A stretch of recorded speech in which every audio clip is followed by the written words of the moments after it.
Liquidity is a very, very big thing that you have to start taking into account. When you're just trading your own personal account, let's say 5K, 10K, doesn't really matter. But if you start scaling into 50, 100, 500, a million, right, you're going to be looking at a lot of different considerations. Like someone like Warren Buffett, he's not out here entering on the 1 minute chart, like you can't move, $10 million worth of shares on the 1 minute chart. A lot of traders think you need to take 10 trades a day to make money. You don't. Less is more. Like I want to trade once a day and, scale up in that. For anyone that wants to get into more systematic trading, like this is the only way. Like you need to have volume worth of data. What's going on, guys? Welcome back to the Challenge Accepted podcast. We are excited to bring you yet another episode. We're fast approaching the holiday season now. As of the time of recording, it's December 12th. So we have Christmas coming up in less than 2 weeks. We have New Year's coming up. So December is always an interesting month. But what are your plans around Christmas, James? What do you got planned going on? How do you take this period here in trading? I'm going to be chilling around the pool, bro. Playing some golf and chilling by the pool. It's getting quite hot in South Africa. It is summertime. Yeah, summertime. I like this time to kind of take a little bit of a step back from trading, maybe coming into Christmas, December time. And then, we'll take it from there. But obviously, my wife, Amanda's quite heavily pregnant. So we're having our baby in February. So just going to be relaxing, bro. And using the time to chill with family. What's your plans? Dad's life up and coming around the corner, huh? It is. Remember, we started the podcast. I got married, and now all of a sudden I'm having the baby. Yeah. It's gonna be an interesting journey as you kind of. I'm glad that we started this podcast. We're gonna be able to track you through your journey from into a married man, into a dad. Definitely would love to see the correlation between that and your trading success. So we're gonna map that out with data points.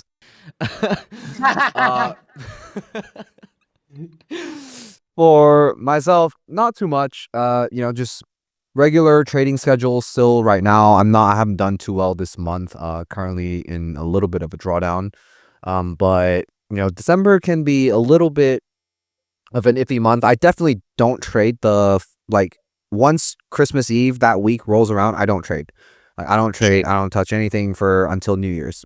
Basically, once New Year's passes by, that first week I'll start getting back into things. Not because of anything, but it's the holiday season. That's first of all. I want to be with my friends, family, that kind of stuff. I don't really want to be monitoring charts all the time.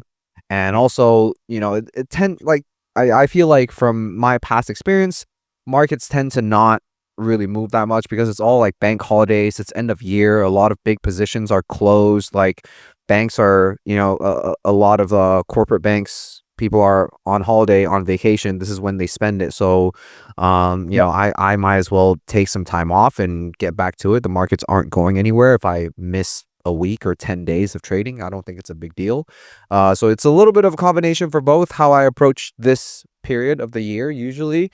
I'm already looking forward to getting stuck in trading next year because I feel like this year has definitely been the best trading year of my career from every single perspective. Psychological, some of the tweaks I've made to my system, just using data to kind of improve how I'm trading overall. And it's been a very, very solid year for me overall. And I'm looking forward to carrying that momentum into 2025. Hydra's also been doing great. So, there's a lot of things to be excited about next year, but I think we've been going hard this year and I'm going to take a little bit of time off towards the end. So let's see. Let's take a look at the dates here. We got, I'll be trading the full week next week. And then the following Monday is going to be the 23rd. So I think I'm going to just from the 23rd all the way up till... Yeah, maybe I might even just take 2 weeks off because that 23rd until, January is January 1st, the middle of the week. I might just come back to trading 6th of January. I think that's probably going to be my plan. Yeah, that probably makes sense, to be honest. I mean, through this December time, I've never, there's some good, it depends. It depends what you are trading, of course, as well. Crypto could be pumping now, but I definitely think you need a little bit of a break. right? You need a little bit of a break. You can't be on a desk 24/7. But it's been quite a, we want to chat about kind of like trading, how we've evolved and continue evolving. But you've kind of done like a kind of like a full circle. You were kind of day trading on the 5 minute chart. Now you're swing trading on the hourly. How's that Yeah. process for you? Because I'll speak a little bit about my thoughts and how I've been evolving and my trading and that. But how's that been for you, Bila? Yeah, so, that was what we were talking about off recording when we just caught up. We said we wanted to it's the end of the year, so I think it's a great time for us to kind of review our trading journey, the evolution of our trading. And as James said, I've kind of gone from day trading, scalping lower time frames into more swing trading. I started only executing on the 1 hour time frame, a very similar strategy to what I was doing day trading, slightly tweaked, slightly different parameters, and even more rules based now than like in when I was doing more day trading. There was a little bit more discretion, but I've pretty much moved to during swing trading just to be fully mechanical, fully systematic, because a lot of times I just want to see the setup and then I want the execution to be as easy as possible. The whole point of me moving towards swing trading was so I don't have to spend all this time on the charts, and I don't really want to be there like waiting for perfect entries, right? Like, so my stop losses have gone a little bit wider. The RR's gone down a little bit. Right now, my average winners are about 2 RR. And yeah, the transition has been great. I actually really enjoy I really enjoy swing trading now that I've kind of gotten into it. A couple of big benefits for me. Number one, I do feel like it's a lot less hectic. I don't feel like I have to spend a whole session, like New Yeah. York session, just sitting in front of the computer. I have a lot more Sure. flexibility with my schedule to take calls. Yep. And like I think a common misconception that even I had about swing trading getting into this was maybe I don't have as many opportunities, but because you're swing trading on higher time frames, spread matters a lot less. So you can Mm. trade a lot more pairs, right? Like even the more kind of like the cross pairs, like I would never have been able to day trade something like, let's say, GBP CAD, because the spread's Sure. wider than something like GBP USD, and with very small stop losses, that spread can really affect you. But on a more swing trading time frame, I can trade almost any pair. There are certain pairs I've noticed, just have too wide of a spread still on the 1 hour time frame, so I avoid those. One of those pairs is actually AUD NZD. The spread relative to how volatile the pair is a little bit large. So, I'm still been in this process of like looking for setups, as they happen, start to figure out, okay, this is a pair that I don't necessarily want to trade. I still keep AUD NZD on my trading view because I want to know the relative strength between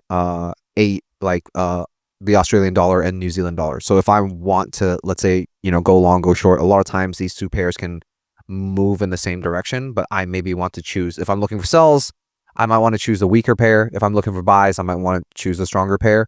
Yeah. So Sure. I don't like double leverage myself essentially on the risk Yeah. side and trade both.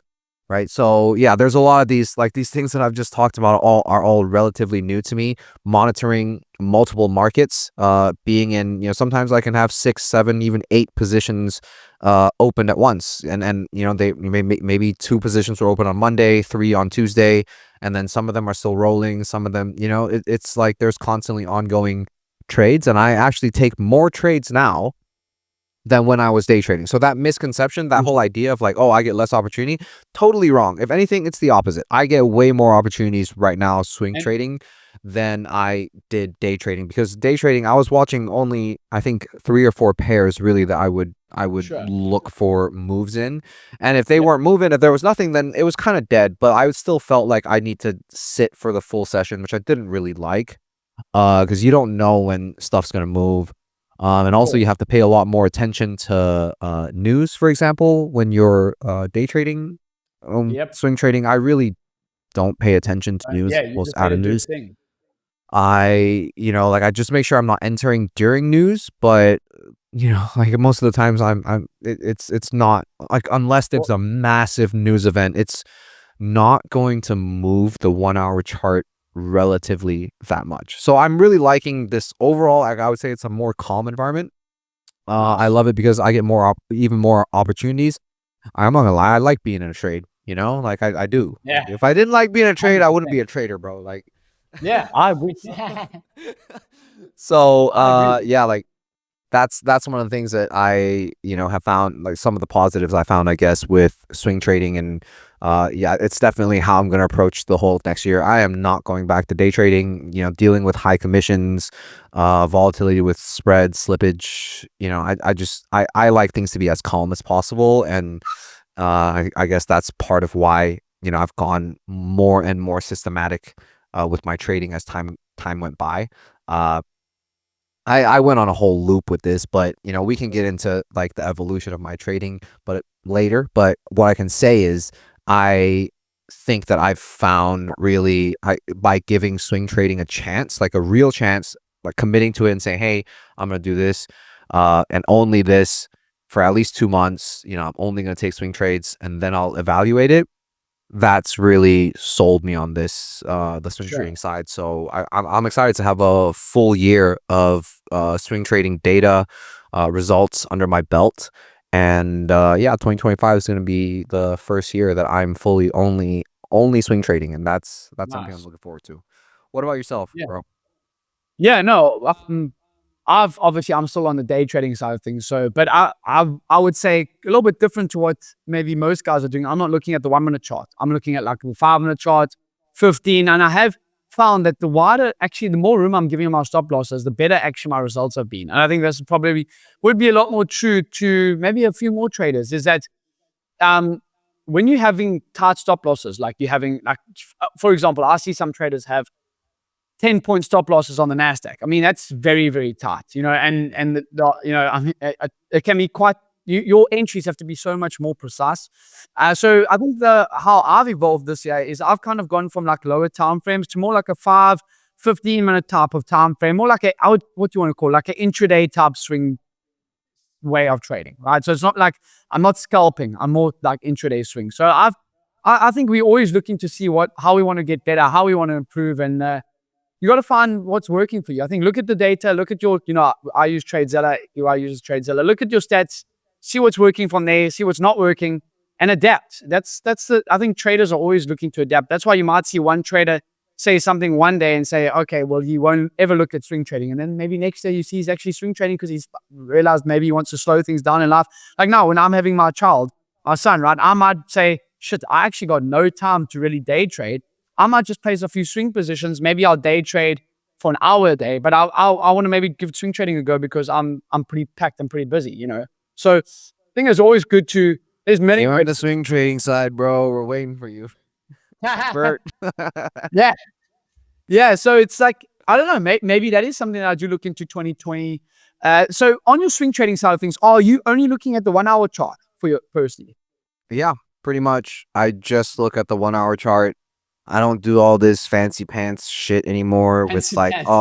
like this top down analysis, weekly to daily to blah blah blah. Like, and that's one of the benefits of, I think, fully systematic edge, meaning I've found this very, very specific edge that I execute on any given time frame. Sure. Like, and for me, all of my back testing was done over on the 1 hour time frame, Okay. and my sample size for my back test was close to 500 trades. So Wow. Okay. Yeah. very, very significant. Very, very significant sample size. For anyone that wants to get into more systematic trading, like this is the only way. Like you need to have volume worth of data. And I'm not even done collecting it, right? Like my next thing for data collection really is collecting more across different markets and reviewing the performance of my entry criteria, let's say on the indices. Because I have found variables in profitability. I know that this how I execute performs very well on the currencies that I've back tested, and the lowest performing that I've tested was actually Bitcoin. It still turned a Oh profit wow. over about 300 trades, but it just didn't perform as well. Exact same entry criteria. It made less profit. It generated less profit. So, is it still worth trading Bitcoin, using my strategy? Probably, if there still is net an edge, but the edge is definitely smaller, right? And I think on Bitcoin alone, I collected almost 200 entries worth of Nice. data. So it was quite large. So, Um, so yeah, just with regards to decide how I'm entering the markets, how I view things. I didn't look at any other time frame while I was backtesting, and I have a pretty significant sample size. So why would I look at any other time frame while I'm actually executing my edge, right? I Yeah. do have something that is more of a reference to the higher time frame. I use the 200 period EMA, which is a very Yeah. slow moving EMA, Yeah. and I use that as a directional indicator. Nice. So it's Yep. not like I ignore the long-term trend, right? Like if the 1 hour is above the 200 EMA, very likely the higher time frame is also supporting this and is on a push up. Okay, Now, just because of how is that the 200 EMA on the 1 hour chart? Sorry, just to confirm. that's a 200 Okay. EMA on the 1 hour chart, which like I don't want to say directly translates, but has a definite correlation with the trend on something like the daily. And Yes. much more so, something like a 12-hour chart will definitely correlate very strongly. If price is above or below the certain EMA, you will find a correlation between that trend. So I kind of have a cheat way to reference the higher time frames. I really used to like be super into all this like chart breakdown analysis, smart money Yeah. concept stuff, like top down, order block, multi time frame, daily zone, weekly zone, fuck. And I was just like, and that was when I was really like going full discretionary trading. And what I found with fully discretionary trading and why I kind of moved away from it. I did fully discretionary trading for a lot of 2022, I would say, and part of 2023. Yeah, actually, probably most of 23 was very, very discretionary, kind of like supply demand zones, looking for break of structure, like, and I was going for like very high RR, Yep. low stop loss type of strategy. And what I would find is that the volatility of my equity curve was a lot. And because I had no, let's say I didn't really have something to something objective to base on, Yeah. I could doubt my performance. So like the psychological doubt would creep in, and the psychological factor with discretionary trading is like I experience, you go through losing streaks, right? And then sometimes during losing streaks, I'll be like, I don't know what I'm doing wrong because I feel like I'm doing the exact same thing. Maybe it's my analysis wrong? So like I started to like question my own decision making.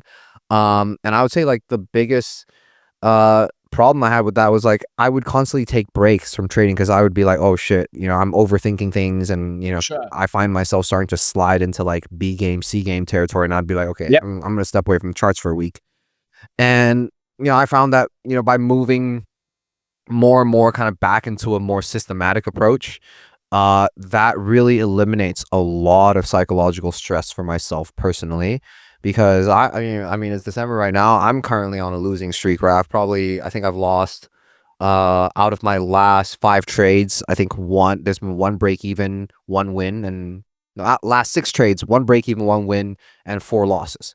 Right. Sure. I think I'm overall down in the month, but I don't feel any type of way about it because there's a very definitive way in which I approach the markets, and I'm just going to do the same thing over and over again because through my back testing and through my data collection with this exact rule set, I understand the variability. Like I understand, I've seen this strategy go, on any particular pair, go for half a year losing or break even on one pair, right? But overall, over the entire span of things, it's making money. So especially when you're dealing with outsized risk reward, right?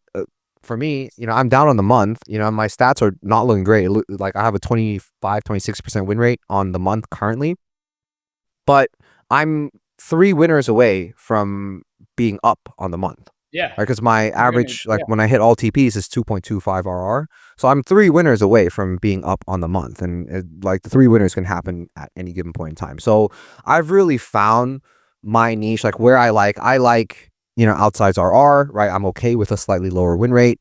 I'm very comfortable now trading higher time frames, not dealing with spreads, commissions, stuff like that. I Yeah. found that I am much more, let's just say, solid on a systematic approach. Sure. Keeps my psychological, keeps the psychological side very, very much in place for me. And that's also how I played poker. Like I played poker in a very systematic approach. I studied a lot of game theory, did a lot of modeling. different scenarios, understanding, my approach was very numbers based to poker. There are players that are maybe like more feel, like want to look for more tells, like they kind of can deviate from strategy. But my goal in poker was always understanding where the true game theory optimal move in any given situation was, or at least as close to optimal as possible, and then deviating from that to take advantage of certain situations. Yeah. Can you explain game theory for those that don't understand, maybe that are listening? Because I found these topics quite interesting.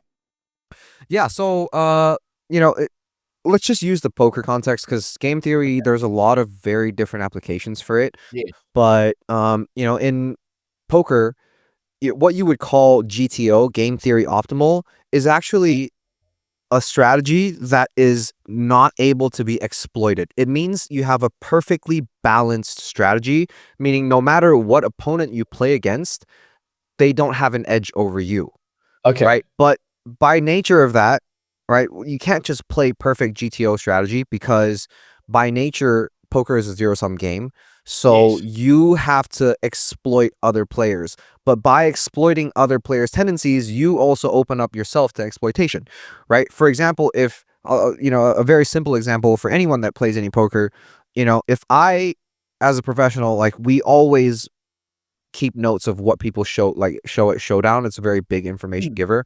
So if I, from your showdown cards, I see you show up in a position with a pair of, with a pair of cards that indicate to me that you are playing way too many hands in this position, like, that's a tell for me. That's something that I spotted a leak in your game, and I can use that leak to make the assumption that you are playing way too many hands, which is a mistake that most amateur players make, is they play way too many hands, right? Anything It's the same suited as or traders. pretty. We take too many trades. Yeah, take too many trades. It's the same thing. It's just like shiny up, like, oh, like, it's gambling, right? I just want to know, like, whether this is gonna win or not, right? Like, you're Sure. getting enticed, even though from a professional's perspective, that's a totally wrong move. From the position that you're playing, you're gonna lose so much money on this hand playing this particular pair of cards, even though in your head it might look good. I'll give you a very concrete example, right?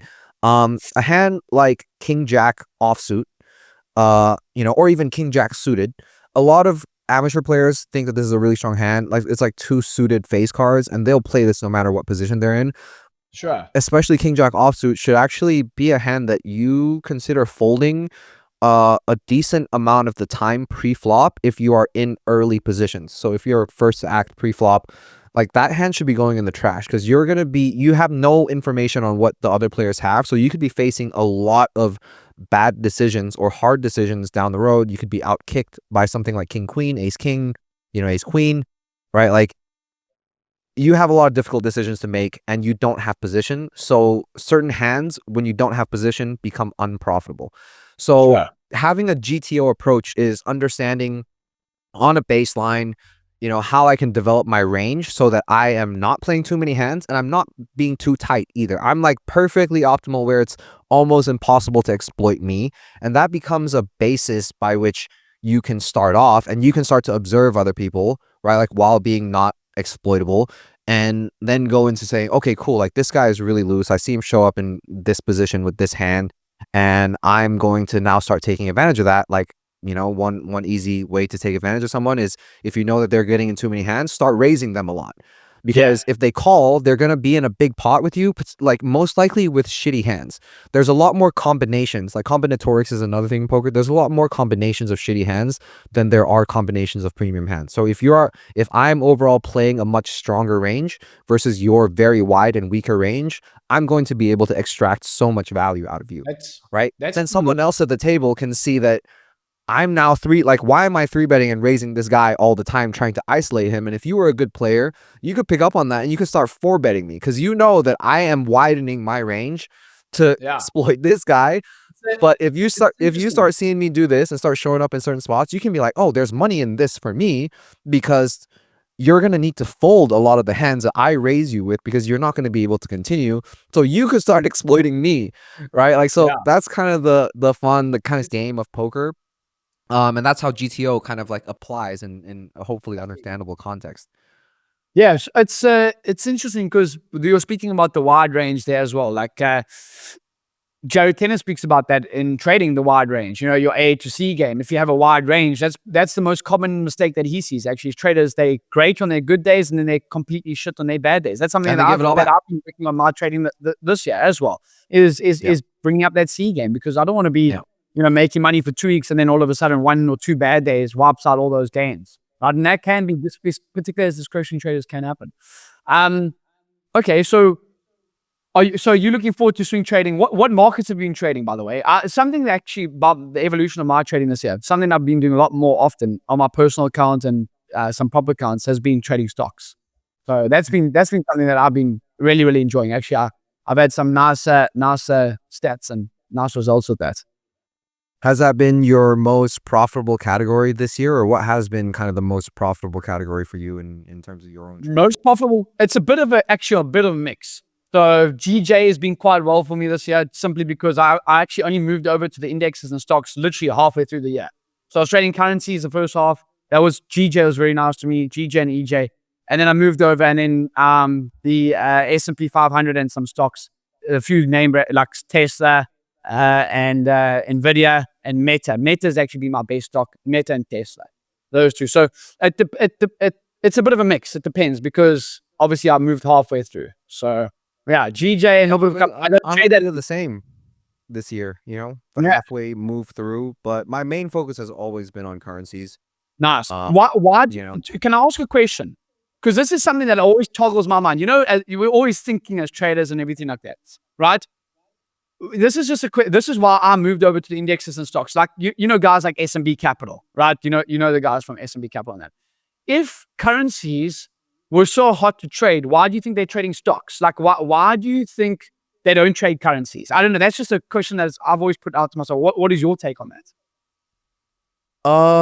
well, I mean, SMB Capital being something based in the US, especially being like a large firm, I think they probably fall under some SEC scrutiny. That's the US has their own side of things, and I think a lot of these like Forex pairs are traded on traded as CFDs, and US you literally can't. I think there or I don't know the Two exact, brokers, maybe two somebody brokers just maybe. comment Go on. they know. Yeah.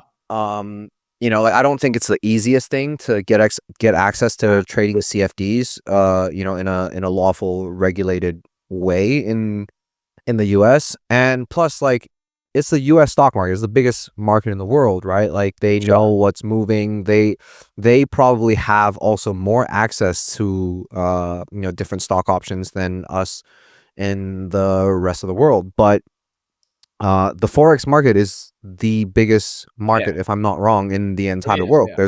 It's the most liquid market in the entire world, right? And it's not close. So like I think it's kind of like a US versus the rest of the world kind of thing. As it usually is. Uh, and They are quite yeah, they I are mean quite that's kind of my take. patriotic. You are. They are quite patriotic. I'll bring out my Trump hat. I'll bring out my Trump hat just now. I'm not gonna make you bring out your Trump hat. You're already wearing the Ray-Bans today, so we're just I'm not gonna antagonize you too. I'm a little bit scared. Uh, so yeah, that's kind of my take on it. I think that there's edge in really like any market because, for example, like for me, like my brother trades for Morgan Stanley. Yep. And he trades only oil. So he's only on he's pretty much like only oil. I think he was in Chinese equities like before, and then he kind of made the switch over to oil. But it's not so much like personal decision. Like he had to jump through some hoops to like go through and start trading like oil futures and contracts, and the stuff they look at is very different on the institutional side. They don't just like trade straight up CFDs. They have a lot more different kind of like opportunities to a lot more different instruments to trade. Let's just say Yes. but at the end of the day, everything's based on price, right? It's only one price for, let's say, oil or whatever you want to look at.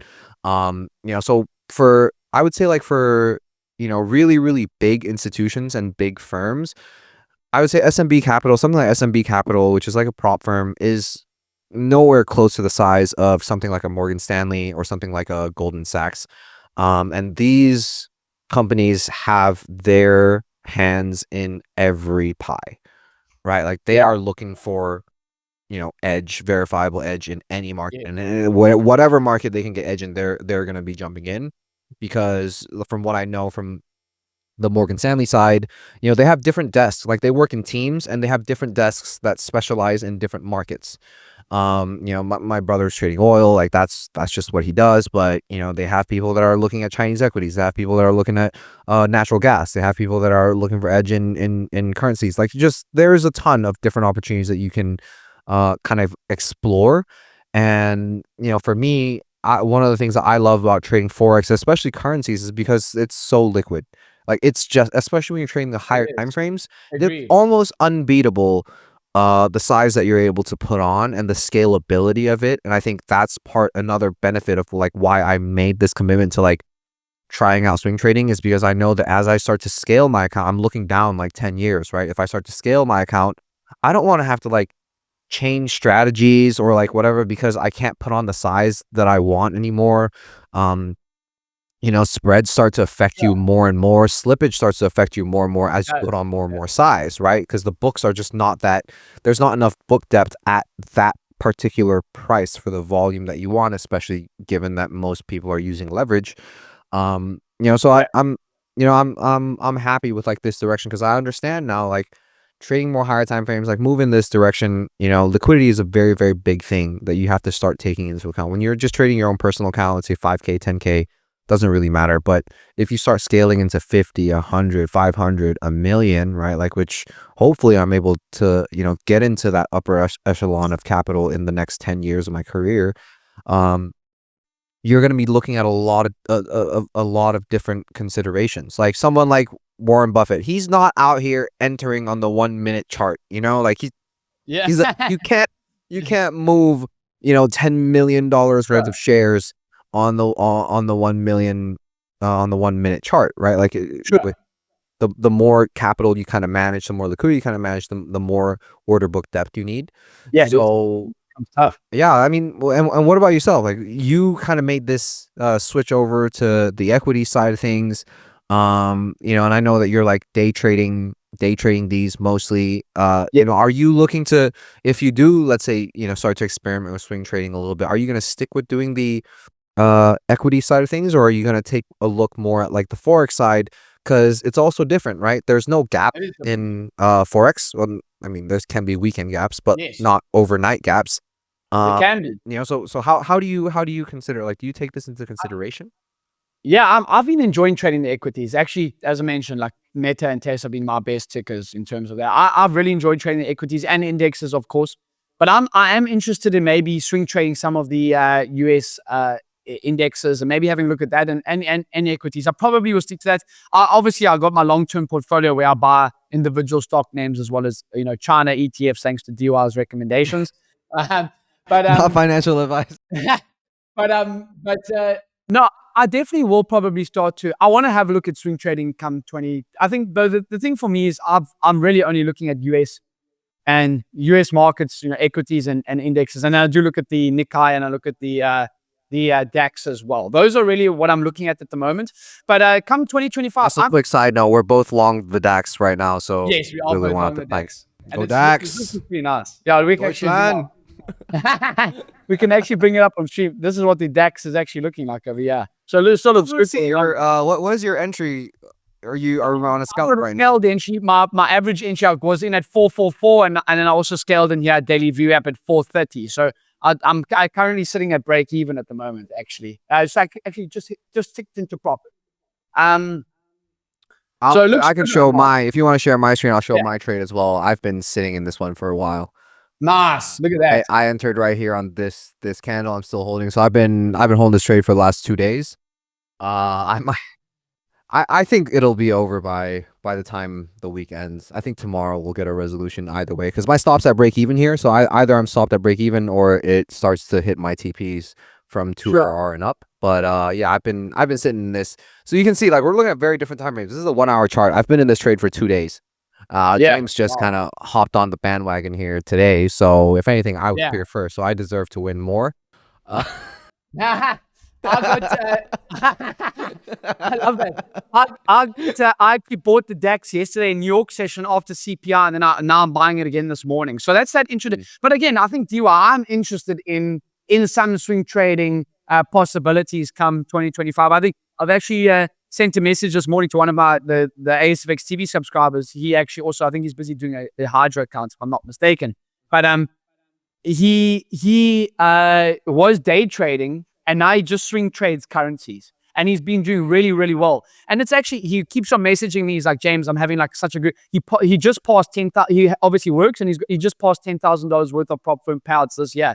And it's like he gets $200 every second week. And he's like, it's not massive. It's not going to blow their hair back on anyone, but I'll take $200 every second week while working a job as well. And he's swing trading. So it's like all automated, bro. He's literally Exactly. trade And at the end of he could take that and scale it into more capital, right? Like exactly. He can. I think everyone doesn't understand the point of that, how great trading can be. It's like everyone's like, oh, if you're not making $10,000 a month every single month, you're a shit trader. It's like, no, dude, that's like all like, can you get there? Yes. But can you start by making $500 a month? Yes, you can. Like that's actually. I mean, even, can you start by making $100 a month? You know, like, bro, 100%. Yeah. So I think that's the great thing about trading, right, is that it's scalable based on capital, right? Yes. It doesn't get harder. Like trading, let's say a $1,000 account versus trading a $10,000 account versus trading a $100,000 account. There should be relatively small differences, you know, like when you start to get really big numbers, yeah, sure. We talked about like spread slippage, things like that. But for the majority of people, you know, your approach to trading, especially if you're swing trading, it doesn't really need to change, right? So it's almost infinitely scalable to a certain degree. It's just a matter of capital. And if you're able to scale up your capital over the years, right? And this is something that I encourage all of you guys, you know, watching today's episode, and anyone I talk to about trading is like, you need to be able to take a very zoomed out view. Stop thinking about, oh, whether I lost this last trade or even the last 5 trades, right? Start thinking about your trades in groups of 20 to 50. How did they do? Start thinking not so much in terms of what your P&L is today or the week or even the month. Start thinking about what your system or how you're trading or your edge, what that can potentially yield you over the course of 5 years, how you can scale your account and your capital over the course of 10 years, how you can scale your account and capital. And that's going to give you the patience to stop being an idiot, risking, you know, tremendous amounts of money on your account, blowing accounts, blowing challenges, to saying, hey, I got all the time in the world, right? I got 10 years to start making 10K a month from trading. And maybe I never quit my job. Maybe it's just something I keep in my pocket, extra 10K a month, right? Like, you don't have to get there tomorrow. And it's better that you don't try to get there tomorrow. It's better that you say, hey, like, that's a goal for me next 5-10 years. But my goal right now is to focus on generating, you know, X% return over the course of this year. If I make that, if I, let's say, beat the S&P in a year, wow, that's already amazing, right? You're outperforming the market. That's huge edge. You know, so these are things these are just like little insights, kind of like how I think people should start viewing, you know, trading. You know, start finding like little lessons that I've had this year are, you know, find your niche, right? Like I think I've really discovered my niche in trading. Like I have no desire whatsoever to deviate really from this. Like I'm just here to execute day in and day out. And it's you know, it started off swing trading in August. It was a little bit like hectic. I was, you know, starting to get used to things. But now it's pretty fucking boring, man. Honestly, like it's just like it's the same thing every day. Like I'm just here, I'm looking for the setups, I have my alerts set, and then, you know, I'm entering my orders. It's very mechanical, very boring. I sometimes even forget that I have certain positions. You know, I check, oh, that trade lost, that trade got broken even, oh, that trade hit TP. Like I don't really check. Like that's how I do things. You know, I have a more set and forget approach once I'm in a trade, and that's how I like it. So I've discovered the things that give me my best psychological performance, and that's probably the top tier, most important thing for me, right? Like, you know, maybe I could have more profit trading another way, but not at the expense of psychology. You know, so that's just my approach, right? You can decide what's ultimately good for you. So yeah, I think also I got a question for you, James. You know, it's the end of the year, right? Like we've both kind of gone through some changes in, you have more so switched markets that you're looking at, Yeah. started to, you use a lot of data to kind of get you to this point of saying, hey, like, I'm going to drop some of these ones that are maybe not so profitable, start focusing on things that are doing well. Yep. What is the biggest, not the biggest, but what is the most substantial change that you've made that has yielded positive results, right? Like I really love this, is it called the Pareto principle? I think it is, right? The 80-20 rule, where, Yep. 20% of the effort yields 80% of the results. Like, is there one of these changes that you've made that you would say this was a 20% change, but it yielded like 80% of the positive results that, I've taken? Because I think that can be something that other people can look into. Maybe I can look into it. Yeah, I definitely would say trading less, like one session a day has been something that I've enjoyed this year. Again, it makes it a lot more simple. I was trying to trade all day, every day. I was trying to trade London session, New York session, and I think it was just I was overdoing it. Right, it was beating me down mentally. So that for me this year, that's been one of my biggest things. And then especially going to next year, I'm going to continue just one session a day and having focused. A lot of traders think you need to take 10 trades a day to make money. You don't. Less is more. Like, I want to trade once a day and scale up in that. Yeah, I mean, more is definitely not necessarily better. Yeah. It's very, very easy to overtrade. And I think that especially applies if you're a discretionary trader, because you don't really have something limiting you from, taking the next one and taking the next one and taking the next one, right? Like, you're kind of basing it off, you can allow the quality to slide. You can really Yeah. allow the quality to slide if you wanted to. Um, and that's something that I think a lot of traders should be aware of. Like, Agree. it's easy to make some gains. It's hard to keep those gains and keep building on top of those gains and not give it back. That was definitely my biggest struggle as a discretionary trader. Is like, I would go on hot streaks, feel on top of the world, and then I'd go on losing streak, and then I feel like the worst trader on earth. And then some of these, like, bad tendencies would creep up. Like, this next one's gonna win, so I'm gonna, like, Yeah. just dumb shit that, while even when you're doing it, when you're executing it, that you're fucking up, but you're still doing it. Like, like, Yeah, I was of like, no, course. I don't want to be in those situations anymore. So yeah, fully systematic for me all the way. Nah, that's I am becoming Chat GPT. I am becoming AI. look, no, Chat GPT. No, bro. I think this is good. I just do have a hard stop now at DY here at 12, but yeah, I Yeah. think it's been good. It's been a great conversation, guys. We got maybe a couple episodes till the end of the year, but I think this has been a reflective one. I hope the insights that we've, provided have been good. If you yourself are going through some, changes, some adjustments in your trading, my one takeaway is, I love data. So collect your data, build your confidence with that, right? And from James's side, trade less. Like, just Yeah. don't overdo it. So yeah, we're gonna wrap this one up, guys. Thank you for tuning in, and we will see you in the next episode. Peace. Yes, sir.